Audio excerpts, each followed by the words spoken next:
নমস্কার বন্ধুরা, কেমন আছেন? লাইফস্টাইল বাই শম্পা নতুন আরেকটি ব্লগে আপনাদেরকে স্বাগতম। আর আজকে সকালবেলা রান্নাবান্না না করে কী যে বিপদে পড়ে গেলাম, তাই এত খিদে লেগে গেছে। আর এখন আমরা মাছ এলে চিপস খাবো, উচ্ছ্বাসেরও খিদে লেগে গেছে, আমারও খিদে লেগে গেছে। এই যে আমাদের চিপস খাওয়া শেষ, এখন রান্নাবান্না করব। আর রান্নার জন্য এখানে আমি কপি, আলু আর বেগুন ভাজি করব। বেগুন কেটে নিছি, আর কি রান্না করব চিন্তা করতেছি। আর এখনও কিন্তু চুলার আঁচ উঠে নাই, তাই বেগুন ভাজি বসাই দিচ্ছি। আগে অল্প আছে বেগুন ভাজিগুলো হয়ে যাক। আর ওইদিকে আমাদের বাসায় আমার মা আর আমার মানি আসছে। আমার মা হঠাৎ এত অসুস্থ হয়ে পড়ছে, তাই মা মানি দুজনকে নিয়ে আসছে আমাদের বাসায়। আর আজকে আমার মানি নিরামিষ খায় মঙ্গলবারে, তাই নিরামিষ রান্নাবান্না করতেছি। আর কি রান্না করব চিন্তা করতেছি। আর ওইদিকে আর অনেকটাই দেরি হয়ে গেছে, তাই চিন্তা করতেছি আর শর্টকাট কী রান্না করা যায়। যে আমি পাঁচফোড়ন দিয়ে দিয়েছি, এখন পাঁচফোড়নগুলো ভাজি হয়ে গেলে মশলা দিয়ে দিব। আর মশলাগুলো আমি আগে রেডি করে রাখছি। এখানে আমি আদা জিরা বাটা দিচ্ছি আজকে, আর হলুদ লবণ মরিচ দিয়ে আগে রেডি করে রাখছি মশলাটা। আর এখন ভালো করে মশলাটা কষিয়ে নিব।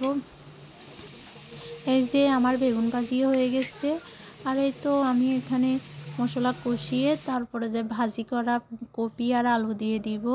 এখন কপি আলু দিয়ে আরও একটু ভালো করে নেড়ে চেড়ে নিব। আর আমি ঢাকা দিয়ে দিয়ে রান্না করব, কারণ আমার এখনও চুলার আঁচ ভালো করে উঠে নাই। আর যত কষিয়ে রান্না করা হয় তরকারি ততই ভালো হয়।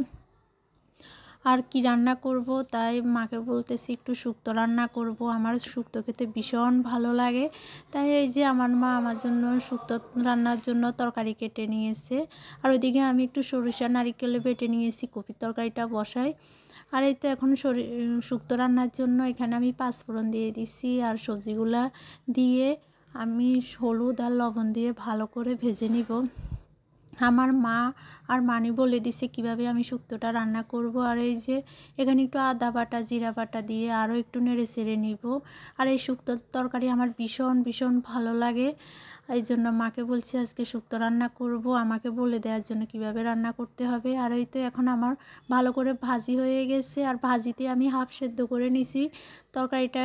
আর এদিকে আমি এখানে সরষা নারিকেল বাটা দিয়ে আরও একটু নেড়ে চেড়ে নিব। আর এখানে ভালো করে নেড়ে চেড়ে এখন একটু নারকেলের জল দিয়ে দিব। আর শুক্তোতে নাকি নারকেলের জল দিলে অনেক ভালো হয়, আমার মা যে মানি বলছে। তাই এই যে নারকেলের জল দিয়ে ভালো করে নেড়ে চেড়ে কিছু ধনিয়া পাতা দিয়ে আর একটু নেড়ে চেড়ে নিব। আর এই যে আমাদের শুক্তো হয়ে গেছে, আমাদের রান্নাবান্না হয়ে গেছে। আমাদের ভাত খেতে খেতে অনেকটাই দেরি হয়ে গেছে, আর শুক্তো না অনেক মজা হয়েছে। আর এই যে আজকে আমাদের রান্নাবান্না ফুলকপি আলুর তরকারি বেগুন ভাজি আর শুক্তো।